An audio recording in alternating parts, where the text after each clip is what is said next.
avec le verset 4 ou 5. Zacharie chapitre 3. Lis le verset 4. Suivez bien. Et notez aussi ce verset pour l'enseignement de dimanche prochain. C'est le dernier livre de Zacharie chapitre 3. Chapitre 3. Lis d'abord le verset 4. Zacharie chapitre 3, à partir du verset 4, il est écrit: L'ange, prenant la parole, dit à ceux qui étaient devant lui: ôtez-lui les vêtements sales. On peut s'arrêter. Et souligner sa chose. L'ange de l'Éternel dit à ceux qui étaient avec lui: ôtez-lui les vêtements sales. Vous pouvez lire le reste. L'ange dit, dans le monde invisible, l'homme de Dieu, Josué, était en train de prier, au bas moment de jeûner, d'humilier son âme devant le Seigneur. Satan était en train de l'accuser en lui mettant plein de pensées sur ses péchés, à cause de ses péchés dans le cœur, mais lui il persévérait. Vous comprenez? Il était en train de persister. Ça, c'est ce que nous devons faire. À cause de cette persistance-là, l'ange de l'Éternel dit: ôtez-lui cela. C'est-à-dire, le Fils agit maintenant, accomplit son œuvre de délivrance. Et c'est dans le monde invisible qu'il dit à ses anges: ôtez cela. Libérez-le de ceci. Lavez son cœur, enlevez la malédiction et le péché. Donc, notez aussi ce passage-là. Et nous verrons cela dimanche prochain. Est-ce que vous comprenez ça? C'est ça qui manque, cette intelligence-là qui manque aux gens.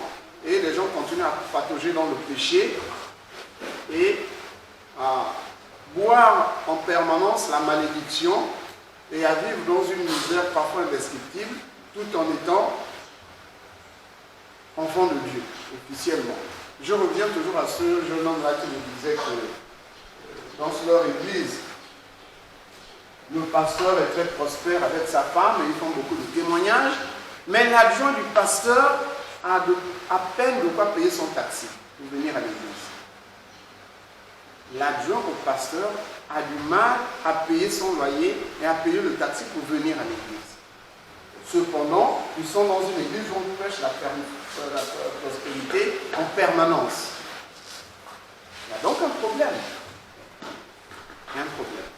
Continue la lecture. Reviens sur le livre de Jean. Jean 8, verset 37. Je sais que vous êtes la postérité d'Adam, mais d'Abraham, mais vous cherchez à me faire mourir, parce que ma parole ne pénètre pas en vous. Vous êtes des chrétiens, oui, je sais, mais vous cherchez à faire mourir Christ en vous. Vous cherchez à étouffer le Saint-Esprit en vous, à cause de vos désirs, à cause de vos penchants, à cause de vos aspirations, à cause de ce que vous ne recherchez pas la volonté de Dieu au-dedans de votre cœur. Vous êtes en train de faire mourir Jésus-Christ, c'est pourquoi le Saint-Esprit qui est en vous n'agit pas. Et vous ne voyez pas l'efficacité de sa présence en vous, et vous ne voyez pas l'œuvre de sanctification qu'il a la charge d'accomplir dans vos vies, dans vos cœurs. Et cela doit devenir palpable, visible. Et doit devenir un témoignage réel. Continue. Je dis ce que j'ai vu chez mon Père, et vous faites ce que vous avez entendu de la part de votre Père. Ils lui répondirent: notre Père, c'est Abraham. Jésus leur dit: si vous étiez enfant d'Abraham, vous feriez les œuvres d'Abraham. Donc ils disent: mais non, nous sommes chrétiens. Ah, vous êtes chrétiens. Est-ce que vous faites les œuvres de Jésus-Christ? Quand vous dites nous sommes chrétiens, oui. Est-ce que vous faites les œuvres de Jésus-Christ? Donc pour ces hommes de cette époque, eux se disaient, le fait de descendre du sang d'Abraham suffisait pour être descendant d'Abraham. Mais le Seigneur ne parlait pas de l'Abraham en chair et en os. Il parlait de l'Abraham, homme de Dieu, homme spirituel, homme de foi. Eux, ils voyaient l'héritage physique. Jésus-Christ voyait l'héritage de la foi d'Abraham. Donc il ne s'adressait pas à la chair et au sang, il s'adressait à l'âme. Toi l'âme, as-tu hérité de la foi d'Abraham pour que tu sois son fils, c'est-à-dire celui qui a hérité des biens d'Abraham, des biens spirituels? Continue. Mais maintenant, vous cherchez à me faire mourir, moi qui vous ai dit la vérité que j'ai entendue de Dieu. Cela, Abraham ne l'a point fait. Vous faites les œuvres de votre père. Il lui dit, nous ne sommes pas des enfants illégitimes. Nous avons un seul père, Dieu. Donc, ils vont encore plus loin. Il laisse même Abraham, non, lui il est petit. Nous sommes des grands. Notre père c'est Dieu. Nous sommes des enfants de Dieu. Vous comprenez? Il laisse même Abraham. Ils ont dit que c'est notre père. Non, c'est même plus Abraham, c'est Dieu lui-même qui est notre père. C'est la vanité dans le cœur. C'est la vanité de se dire, oui, je suis baptisé. J'ai été baptisé du Saint-Esprit. Oui, d'accord, mais les œuvres que tu fais là, c'est pour le Saint-Esprit? Non. Donc tu n'es pas le Fils de Dieu. En tout cas, tu ne l'es pas encore devenu. Continue. Jésus leur dit, si Dieu était votre Père, vous m'aimeriez, car c'est le Dieu que je suis, car c'est de Dieu que je suis sorti et que je viens. Je ne suis pas venu de moi-même, mais c'est lui qui m'a envoyé. Donc le Seigneur va maintenant les confondre dans ce qui fait le fondement de leur conviction. Ils sont convaincus qu'ils sont enfants de Dieu. Et le Seigneur dit, mais si vous étiez enfants de Dieu, vous me reconnaîtrez. Vous connaîtrez la vérité. Les enfants de Dieu sont ceux qui connaissent la vérité sur Dieu. Donc si vous êtes enfant de Dieu, vous reconnaîtrez que je suis dans la vérité. Mais vous ne l'êtes pas. Vous n'êtes pas enfant de Dieu. Vous êtes enfant du diable. Mais les Juifs voyaient la chair, l'être physique, et le Seigneur interpellait l'âme en tant qu'être spirituel. C'est semblable aux enfants de Dieu, aux chrétiens, qui vont dans les églises pour chercher une bénédiction. Mais le Seigneur ne veut pas te donner une bénédiction, il veut te donner des bénédictions. Mais toi, tu viens pour une bénédiction. Travail, santé, mari, la femme, l'enfant, l'école, etc., etc.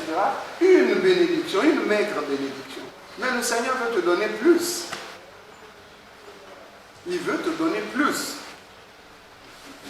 Et non seulement une fois, mais tout le reste de tes jours, il t'en donnera toujours. Continue à lire.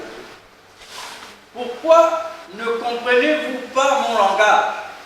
Parce que vous ne pouvez écouter ma parole. Vous avez pour père le diable, et vous voulez accomplir les désirs de votre père. Il a été meurtri dès le commencement. Donc vous voulez accomplir les désirs. Relisez ça et soulignez ça chez vous. Vous avez pour père le diable, et vous voulez accomplir les désirs de votre père. Les désirs de votre père. L'obéissance au diable s'exerce à travers les désirs qui naissent dans vos cœurs. Et l'homme prend ses désirs toujours pour ses propres désirs. Pourquoi? Parce que les pensées du diable et les pensées de l'homme, c'est la même chose, il n'y a aucune distinction. Est-ce que vous comprenez? Et dans Ésaïe 58, il est explicitement écrit, quand tu ne te livreras pas à tes penchants, mais que tu feras ma volonté, c'est écrit. C'est pourquoi je vous dis, soulignez cela. Les penchants du cœur, c'est ces désirs-là, les désirs de Satan dans la vie de l'homme. C'est ça les pensées du cœur. Oui. Il a été meurtri dès le commencement. Meurtrier. Il a été meurtrier dès le commencement. Donc les pensées de violence, de vengeance, de jalousie, de colère, de rancune, tout ça, c'est l'œuvre de Satan, l'héritage de Satan qu'il a donné aux hommes. C'est tout ce qu'il possède. Et ce qu'il possède, le père donne toujours à ses enfants ce qu'il possède. Eh bien, le diable a donné aux hommes, ses enfants, ce qu'il possède. Et pourquoi? Il y a une grande joie dans le ciel quand une seule personne se repent et sort de cet esclavage-là. Une grande joie. Et pourquoi le Seigneur aussi reprend par de grandes bénédictions. Oui.